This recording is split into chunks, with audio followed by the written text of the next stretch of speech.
Frères et sœurs, que la paix et la grâce de notre Seigneur et Sauveur Jésus-Christ soient avec vous. Ici AWH Redemption Ministries pour notre méditation du dimanche 10 novembre 2024. Toujours dans la mission de vous accompagner semaine après semaine, mois après mois, trimestre après trimestre, sur le chemin du royaume de Dieu. Car l'essentiel, frères et sœurs, est dans le royaume de Dieu. La force est en Dieu, l'abondance est en Dieu, la sagesse est en Dieu, et surtout l'espérance, frères et sœurs, est en notre Dieu. C'est pourquoi nous nous répétons à chaque instant: cherchons d'abord le royaume de Dieu et sa justice, et toutes les autres choses nous seront données en plus. Donc, cette méditation, ou la méditation de ce deuxième dimanche et du mois de novembre, frères et sœurs, marque en fait notre 45e méditation sur la bonté de Dieu. En fait, frères et sœurs, l'année 2024 a été décrétée l'année de la bonté de Dieu à AWH Redemption Ministries. Et à chaque mois, on prend le temps de développer une série de plusieurs messages à chaque dimanche pour partager avec vous un aspect de la bonté de Dieu. Donc pour le mois de novembre, frères et sœurs, qui est le deuxième mois du 4e trimestre, en fait, nous sommes appelés à vivre l'espérance. Et nous sommes appelés à vivre l'espérance de la bonté de Dieu. En fait, le thème pour le mois, le sous-thème, disons, pour le 4e trimestre, c'est l'espérance de la bonté de Dieu. Pendant le mois d'octobre, nous avons été appelés à reconnaître l'espérance de la bonté de Dieu. Donc c'est une chose, frères et sœurs, de reconnaître l'espérance de la bonté de Dieu, mais c'est une autre chose aussi de vivre l'espérance de la bonté de Dieu.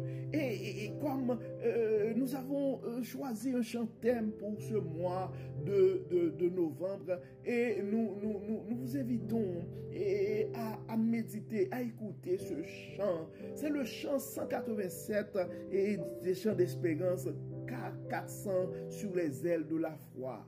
Je vis d'espérance, d'amour et de foi.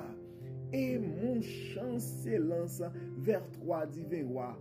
Grande est ma faiblesse, mon indignité, mais dans ta tendresse, tu m'as racheté. Oui, mon cœur chante, mon âme est contente, mon Jésus est tout mon bien. Je ne craindrai rien. Donc, nous vous invitons, frères et sœurs, non seulement à chanter ce cantique, mais aussi à vivre les mots de ce cantique. En fait, pendant le dimanche dernier, nous avons été appelés, frères et sœurs, à vivre l'espérance de la bonté de Dieu pour une vie comblée et épanouie. En fait, c'était une série qui mettait la table pour l'ensemble des aspects que nous allons voir dans notre appel à vivre selon l'espérance de la bonté de Dieu. En fait, c'était un peu long et notre méditation du dimanche 3 novembre, mais je dois vous avouer, je vous invite à aller écouter quand même cette méditation parce que il y a vraiment des messages assez importants pour chacun de nous. En fait, j'invite même des gens à couper des petites parties de ces messages pour faire des reels et sur les réseaux sur des réseaux sociaux parce que notre monde, nos communautés, nos frères et sœurs ont besoin de faire l'expérience de la bonté de Dieu. Donc si vous avez du talent, et c'est quand même long, et cette vidéo, la vidéo c'est plus que 30 minutes je pense, et de notre méditation du 3 novembre. En fait, mais si jamais vous avez des habilités, je vous invite à couper une partie, à partager à des frères et à des sœurs, parce que nous avons besoin et à partager l'espoir et à nos frères et sœurs. Parce que même au niveau de la psychologie positive, frères et sœurs, même à travers l'art et la science du bonheur, ça c'est un autre aspect, probablement à travers le Centre chrétien de développement personnel, et je vais mettre pour vous des formations pour vous aider à comprendre certaines choses et qui se développent dans l'art et la science du bonheur. Oui, ça existe, la science du bonheur. Et les bienfaits de l'espérance, même au plus haut niveau dans la communauté scientifique, frères et sœurs, et a une importance considérable. C'est reconnu les bienfaits de l'espérance au niveau scientifique. C'est pourquoi, et même les politiciens n'arrêtent pas de donner l'espoir, même s'ils décident de faire la guerre. Même dans les temps de guerre, ils donnent l'espérance de la victoire. Devant et même sous les débris, les décombres des explosions, ils arrivent à donner l'espérance de la reconstruction. Ils donnent aux otages et à leurs parents l'espoir de la libération. Parlons des otages, ayons une prière et une pensée pour les victimes des guerres dans le monde, les réfugiés, les blessés, les déplacés qui sont dans des camps présentement, les otages et leurs familles. Que le Dieu de toute consolation console, que le Dieu de toute force fortifie, que le Dieu de toute libération libère ces gens, que le Dieu de toute délivrance délivre, que le Dieu de la restauration restaure la paix, la joie, la sérénité et surtout l'espérance dans les cœurs, les esprits et les âmes de ces enfants bien-aimés. Donc, à travers la partie et la méditation du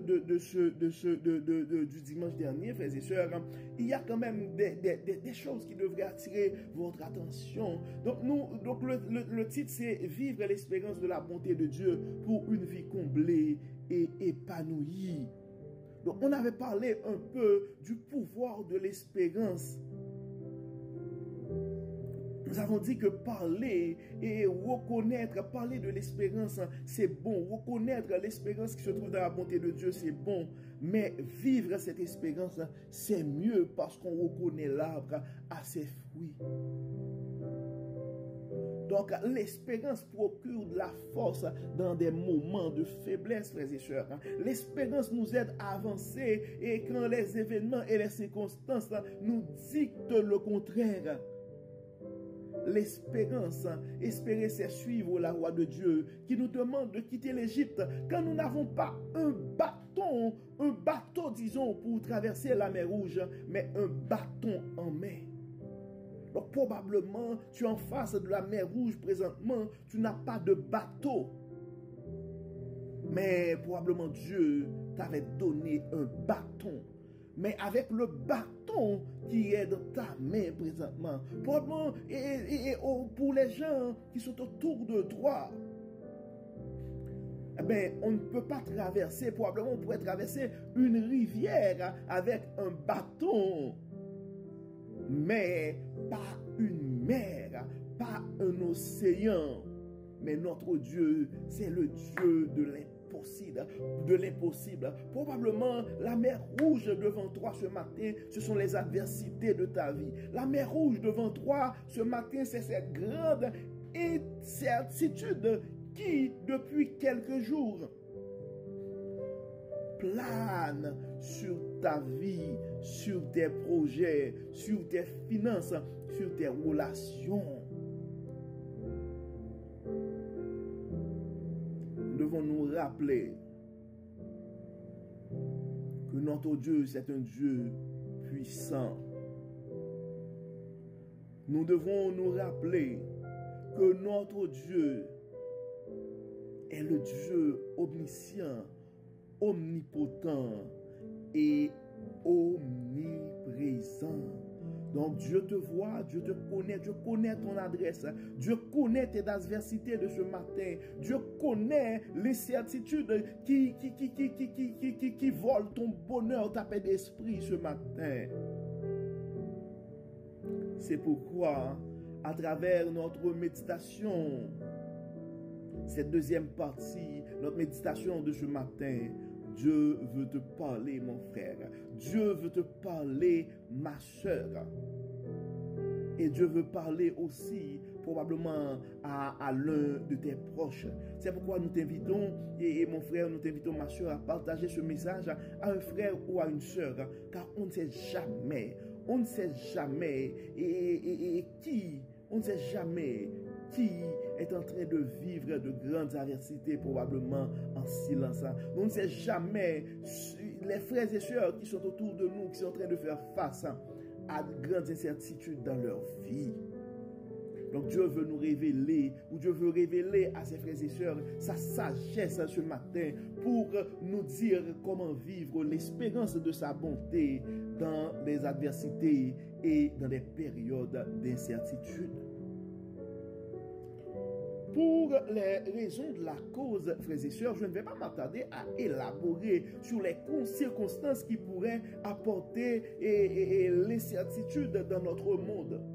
Et si je parle d'adversité, et tu connais ta situation mieux que quiconque après Dieu. Donc allons droit au but et voyons comment vivre et l'espérance de la bonté de Dieu dans l'adversité et l'incertitude. En fait, commençons à regarder, c'est quoi la définition de l'adversité? En fait, l'adversité, c'est un terme qui désigne une situation de malheur ou de malchance. C'est l'état dans lequel se trouve une personne qui subit des revers de la vie ou des épreuves difficiles.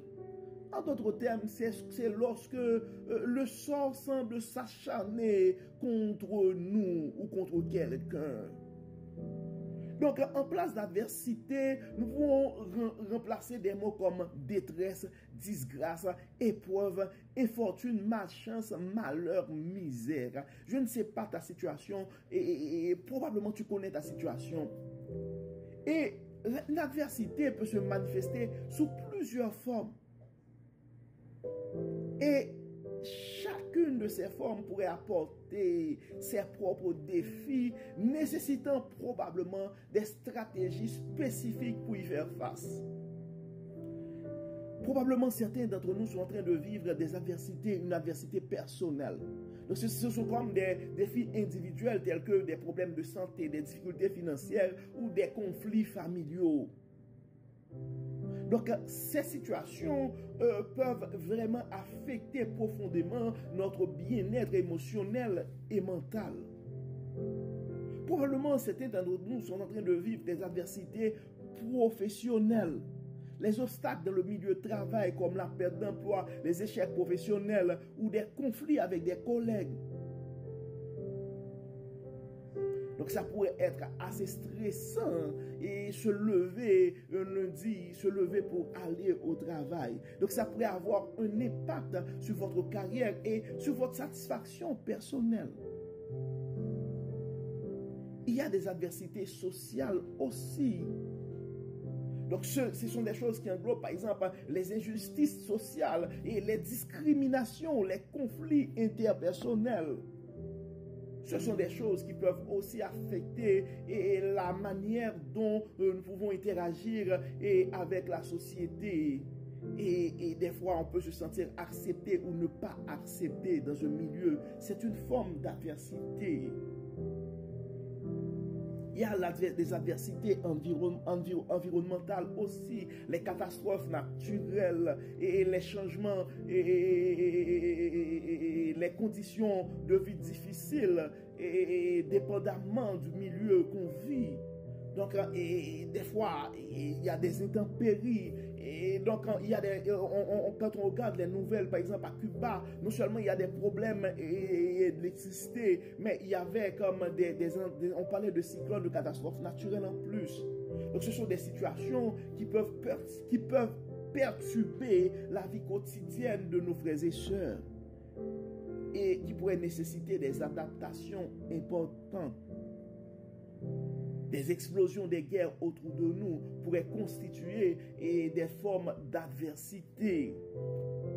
Il y a des adversités émotionnelles aussi. Il y a des frères et sœurs qui font l'expérience de deuil, par exemple, et la perte de notre cher, des problèmes. Il y a des frères et sœurs qui ont des problèmes de dépression, d'anxiété, d'autres troubles émotionnels. Il y a d'autres qui sont en train de vivre des combats spirituels intenses. Tout ça, ce sont des formes d'adversité. Et parlons des certitudes. Les certitudes désignent en fait un état de manque de certitude, de clarté. On ne voit pas clair. Le ciel est gris. Donc ça pourrait concerner une situation, un événement, un résultat ou des connaissances. C'est pourquoi on parle des certitudes personnelles. Lorsque quelqu'un ne sait pas quelle direction prendre, quelle décision prendre dans ce contexte-là. Ou quand on est dans l'attente et puis il y a une certaine incertitude et l'attente d'une chose incertaine où nous avons déposé le dossier mais ce n'est pas à nous de décider. Donc cela peut créer de l'anxiété et cela peut nous porter des fois à douter. Des fois on se dit ah, Dieu va le faire hein, mais des fois on rentre dans le doute. Est-ce que ça va arriver? Il y a ce qu'on appelle, il y a les certitudes économiques aussi, et dans le contexte économique, avec tout ce qui se passe, et donc les fluctuations des marchés, les risques financiers, les imprévus par rapport avec tel gouvernement, et est-ce que les politiques ne vont pas changer, quel impact ça va avoir sur ma job, sur ma profession, sur mon entreprise, tout ça. En général, l'incertitude est une partie inévitable de la vie. Nous devons l'accepter, frères et sœurs, car nous ne sommes pas Dieu. Et malheureusement, ce sont des choses qui nous rapprochent de Dieu, les adversités ou les certitudes, parce que nous n'avons pas le contrôle et quand les choses deviennent difficiles. Donc, en fait, quand nous sommes en train de faire face à ces choses-là, nous devons aller vers Dieu. D'ailleurs, c'est pourquoi nous parlons aujourd'hui de l'espérance, comment vivre l'espérance de la bonté de Dieu dans ces périodes-là, dans les périodes d'incertitude, dans des périodes d'adversité. Ce n'est pas juste, je vais parler de Dieu, j'ai de la foi en Dieu, mais je dois vivre cette situation-là. Donc, il faut réaliser aussi, et frères et sœurs, et ces situations nous font vivre certaines émotions. Donc, et ça pourrait susciter des émotions chez nous, des émotions qui pourraient être intenses et variées. Et dans nos interactions avec des frères et sœurs sur le chemin du royaume, que ce soit de la famille, que ce soit de l'église, donc nous devons développer notre intelligence émotionnelle pour arriver à comprendre les émotions de nos frères et sœurs. Parce que des fois, nous devons, même si toi tu ne fais pas face et tu n'es pas en train de vivre l'incertitude, même si toi, tu n'es pas en train de vivre l'adversité, mais tu es en train de collaborer avec ce frère, avec cette sœur qui est en train de vivre toute forme d'émotion par rapport à ces incertitudes, par rapport à ces adversités. Donc l'anxiété, donc l'incertitude peut provoquer l'anxiété significative. Donc quand il y a la peur, donc ça pourrait arriver que nos frères et sœurs sont stressés, sont frustrés, sont inquiets. Ça pourrait arriver aussi qu'il y a le doute. Mais l'espoir aussi. Parce que l'incertitude peut susciter l'espoir aussi. Donc le doute et l'espoir, en fait, ce sont deux émotions que nous pouvons vivre dans des périodes d'incertitude ou de l'adversité. Mais aujourd'hui, nous ne parlons pas du doute. Nous parlons de notre foi en Dieu. Nous parlons de l'espérance que nous devons aller chercher en Dieu. Comment aller chercher notre espérance? Comment vivre cette espérance? En fait, nous savons déjà que nous avons une espérance en Dieu. Nous savons déjà que notre Dieu peut nous aider. Nous savons déjà à travers la parole que notre Dieu est bon. Mais comment vivre et cette bonté de Dieu? Comment continuer à espérer dans ces situations? La première chose, frères et sœurs, je pense que nous l'avons nous avons déjà partagé. Je vais juste me répéter parce que nous l'avons déjà partagé avec vous dans l'une de nos méditations. Quand l'adversité ça arrive, il faut accepter la réalité.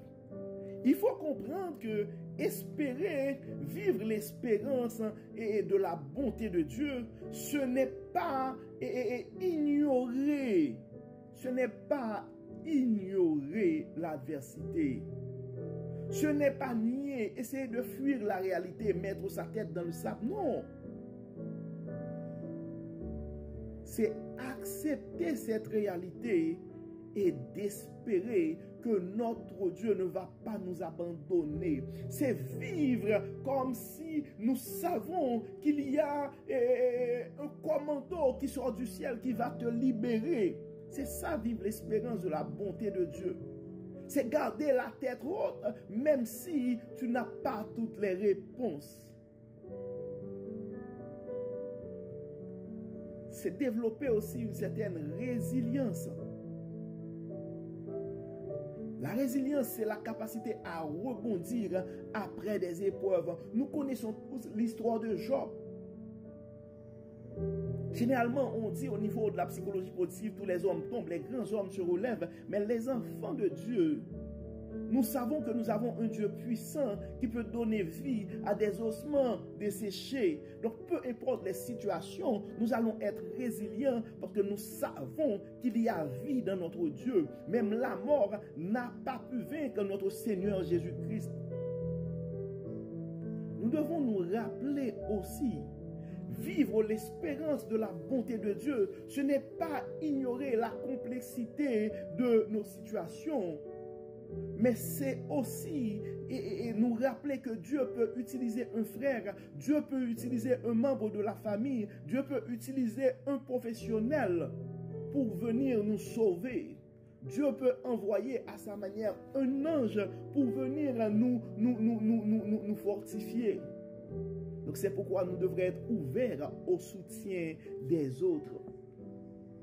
Et nous autres qui avons les moyens aussi, et c'est une façon aussi, parce que quand on vit l'adversité, on vit l'incertitude, et quand ça va mal en nous, aider quelqu'un pourrait nous apporter la joie. Donc quand nous avons les moyens aussi, nous devons nous mettre à la disposition pour soutenir nos frères et sœurs qui sont dans le besoin, qui sont en train de faire face à des difficultés, qui sont en train de faire face à l'incertitude ou à des adversités. Il faut prendre soin de soi aussi, maintenir une bonne santé physique et mentale, même si présentement ça va mal. Donc tu dois te faire belle pour aller à l'église, mon frère. Tu dois te faire beau pour aller à l'église, mon frère. Et tu dois te faire belle, et on pourrait dire beau, belle aussi, là, et BEL. Mais tu peux te faire belle, ma soeur, pour aller à l'église. Tu dois continuer à garder la tête haute, à prendre soin de toi, même dans les périodes d'incertitude, parce que tu as la conviction que Dieu va t'aider. Mais tu dois te rappeler aussi que à travers son Saint-Esprit, Dieu peut te révéler des choses, Dieu peut te révéler sa sagesse, des périodes de méditation, des périodes de réflexion pour chercher des solutions, pour se fixer des objectifs, est aussi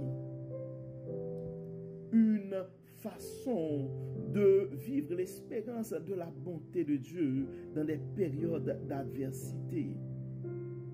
Mais nous devons, et la première chose première chose, frères et sœurs, la première chose que nous devons nous rappeler, ça c'est très important dans des périodes d'incertitude, dans des périodes d'adversité, et pour garder l'espérance dans la bonté de Dieu, nous devons attacher à la parole, car Dieu, à travers sa parole, nous laisse des messages. Dieu nous parle, mais ce sont des paroles aussi qui pourraient nous donner confiance et réconfort. Parce que ça pourrait nous donner un sentiment de sécurité, car nous sommes tous des humains. À un certain moment, le doute va surgir. Mais quand nous lisons les paroles que nous trouvons en Lamentation 3, verset 25, l'Éternel a de la bonté pour ceux qui espèrent en lui, pour l'âme qui le cherche. Donc ce sont des paroles qui peuvent nous aider à garder notre calme et à rester confiants dans des moments difficiles. Les paroles de Ésaïe 41, verset 10, ne crains pas, car je suis avec toi. Ne sois pas effrayé, car je suis ton Dieu. Je te fortifierai, je t'aiderai et je te soutiendrai par ma droite et juste. Eh bien, ce sont des paroles que nous devons prendre le temps d'écouter. Ce sont des paroles que nous devons écrire dans des murs autour de nous. Parce que ce sont des choses qui vont nous permettre de vivre au quotidien, de nourrir au quotidien cette espérance dans la bonté de Dieu. Oui, quand ça va mal et quand ça va très mal, donc nous devons répéter à chaque instant, même dans nos prières, les paroles de Romains 8, verset 28. Nous savons du reste que toutes choses concourent au bien de ceux qui aiment Dieu et ceux qui sont appelés selon son dessein. Donc quand nous vivons des situations difficiles, quand nous avons plus de questions que de réponses, frères et sœurs, puis des fois, c'est difficile à tenir les coups. Donc, ces paroles pourraient nous fortifier. Donc, si tu te sens découragé ce matin, nous t'invitons à lire pour ta paix intérieure ce matin les paroles de Jean 16, 33. D'ailleurs, Jésus l'a dit, je vous ai dit ces choses afin que vous ayez la paix en moi. Dans le monde, vous aurez des tribulations. Dans le monde, vous aurez des adversités. Mais prenez courage, j'ai vaincu le monde. Prenez courage, j'ai vaincu le monde. Toi qui es désespéré ce matin, toi qui es découragé ce matin, tu dois ouvrir ta Bible pour lire les paroles de Jean 16, 33 et te rappeler, c'est de Dieu à toi. Prends courage, mon frère. Prends courage, ma soeur. Ton Dieu a déjà vaincu ce problème. Ton Dieu a déjà... ton Dieu a déjà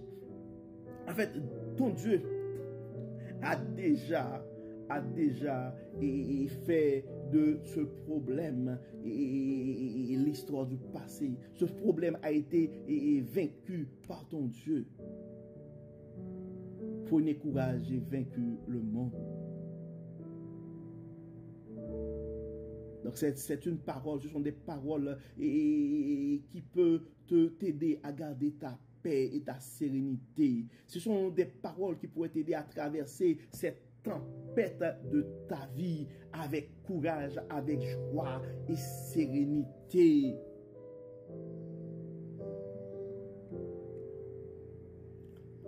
L'espérance dans la bonté de Dieu, frères et sœurs, nous offre un soutien émotionnel, une force intérieure, une perspective positive, une paix profonde. Dans des moments d'adversité. Donc, pour arriver à surmonter ces situations, c'est vrai au niveau de la psychologie positive, au niveau de la science du bonheur, on pourrait nous proposer certaines choses. Probablement, ton coach t'a proposé certaines choses, ton thérapeute t'a proposé certaines choses. Il y a en fait ces trois choses. En fait, il y a beaucoup plus, mais il y a ces 3 choses que je t'invite à faire. Premièrement, je t'invite à prier régulièrement. Parce que des fois, quand nous vivons des situations, ça nous prend quelqu'un pour nous exprimer, pour parler. Quand nous vivons des situations difficiles, donc nous devons aller chercher de l'aide. Mais nous avons le Dieu de toute sagesse. La prière nous donne la possibilité de communiquer avec le Dieu de toute sagesse. La prière nous donne la possibilité de demander de l'aide au Dieu Tout-Puissant. De prendre le temps aussi de lire et méditer particulièrement la Bible. Parce que tout est dans la Bible, frères et sœurs. Dieu, à sa manière, peut te révéler sa sagesse à travers la lecture de la Bible et la méditation. Une autre manière aussi de vivre les adversités et l'incertitude, c'est la participation à une communauté chrétienne. Donc, c'est probablement de s'impliquer, de s'engager dans une église ou avec des groupes de croyants pour un soutien spirituel. Parce que, frères et sœurs, la pire chose à faire quand nous sommes en train de vivre l'adversité ou des problèmes ou l'incertitude, c'est d'essayer de nous replier sur nous-mêmes. Nous devons nous replier sur nous-mêmes, mais pour aller rencontrer Dieu. Mais nous devons aussi trouver des frères et sœurs, des compagnons de la foi qui pourraient non seulement prier pour nous, mais qui pourraient nous aider aussi à mieux démêler les choses. Donc, vivre l'espérance de la bonté de Dieu,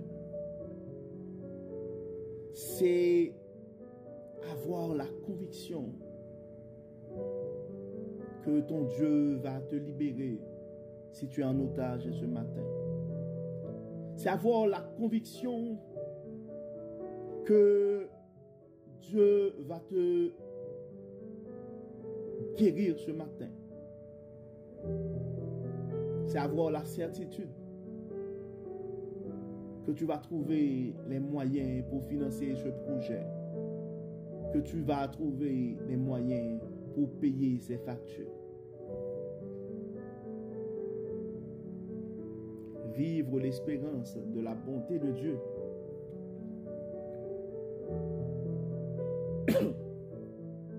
C'est d'accepter de faire des paroles de Philippiens 4, verset 8, de Philippiens 4, 6 et 7, en quotidien.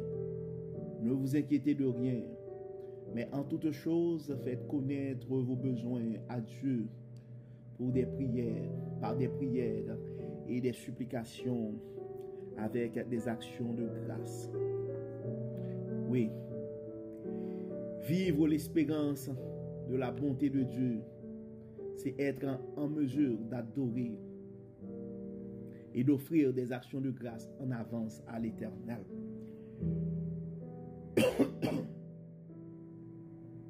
Vivre l'espérance de la bonté de Dieu,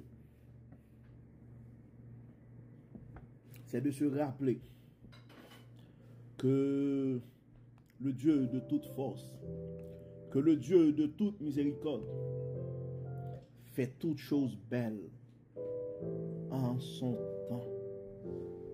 Donc tes adversités de ce matin, mon frère, tes adversités de ce matin, ma soeur, l'incertitude qui plane autour de ta vie, autour de tes finances, autour de ta carrière, autour de ton entreprise ce matin, ces choses-là sont là pour faire briller la gloire de Dieu dans ta vie.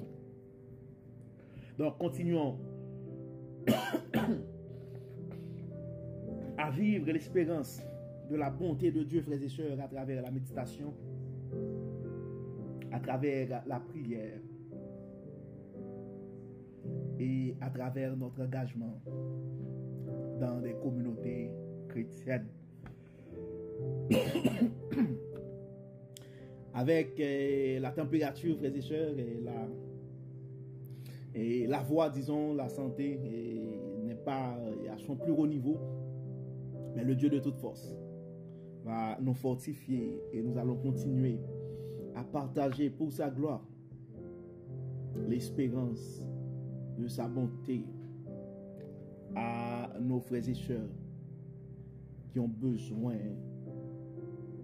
de l'espérance qui se trouve en Dieu et en Dieu seul.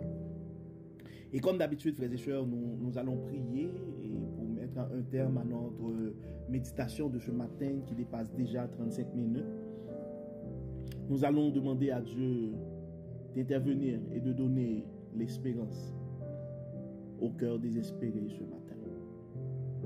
Dieu de bonté, Dieu de toute miséricorde, nous te disons merci Seigneur pour ton amour, merci pour ta grâce, merci pour ta fidélité. Merci parce que tu n'arrêtes pas de nous révéler ta sagesse, ton amour. Tu n'arrêtes pas de nous enseigner à ta manière. Dieu de grâce, Dieu de fidélité, nous remettons entre tes mains nos frères et sœurs qui font face à des adversités en ce moment. Tu connais leurs adresses, tu connais leur situation. Il y a d'autres qui depuis quelque temps se posent plein de questions par rapport à leur avenir. Il y a une grande incertitude par rapport à leur carrière, par rapport à leur famille, au bien-être de leur famille, par rapport à leurs finances. Dieu de l'abondance, Dieu de toute abondance, bénis ce matin. D'autres sont inquiets par rapport au diagnostic, par rapport à leur état de santé. Dieu de toute guérison, guéris ce matin. D'autres sont en train de faire face à de grandes difficultés. Dieu de toute sagesse, Dieu de toute délivrance, délivre aussi, Dieu clément. Nous savons que nous sommes pécheurs, mais nous nous fions à ta bonté. À nos cœurs désespérés ce matin, mais l'espérance qui est en toi et en toi seul. À nos esprits tourmentés, à nos âmes angoissées ce matin, apporte ta paix et ta joie. Nous remettons les leaders de ce monde entre tes mains, les leaders chrétiens entre tes mains. Bénis Seigneur, guéris, protège et libère. Au nom de Jésus, nous prions. Amen. Amen.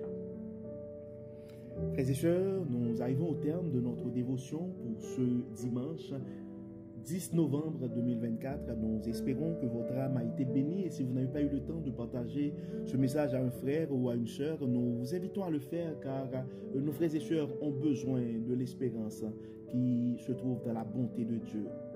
Et d'ici là, frères et sœurs, nous vous souhaitons une excellente journée, un bon dimanche sous le regard du Dieu Tout-Puissant. Que le Seigneur nous bénisse, que le Seigneur nous protège, qu'il nous accorde sa paix et l'espérance qui est en lui et lui seul. Au nom de Jésus. Amen. Amen. Encore une fois, bon dimanche, bonne semaine. Et à demain, frères et sœurs, pour notre dévotion matinale. Bye bye.